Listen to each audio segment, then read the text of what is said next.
አንድ እንጀራ በላለሁ እንደ ሰው ልጅ እኖራለሁ የተለየ ነገር እንድኖረኝ አልፈልግም የሰው ልጅ ከበላ ከጠጣ ከለበሰ በህይወት ከኖረ ትርፍ ነገር ለምንድነው ነው የኔ ጥያቄ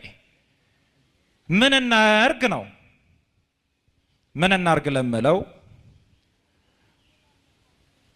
አልበቀኝም ገንዘቡ ያልኳችሁ ያለውት በየቦታው ስንሄድ በየመንገድ ዳር እኛ ተዝናንተን ትልቅ ሆቴል ላይ ገብተን በልተን ተዝናንተን ስንወጣ ብዙ የተቸገሩትን እናያለን አንዳንድ ጊዜ በራሴ በጣም አፍራለሁ አንድ ሆቴል ከትላልቅ ጓደኞቼ ጋር ገባውና እኔ ትላልቅ ሆቴሎች ገብቼ ሻይ ቡና ማለት ብዙ እድሉን አላገኝምና አንድ ሆቴል ብዙ ብር ያላቸው ነጋዴዎች ጋር ገባንና በልተን ሻይ ቡና ብለን ስንወጣ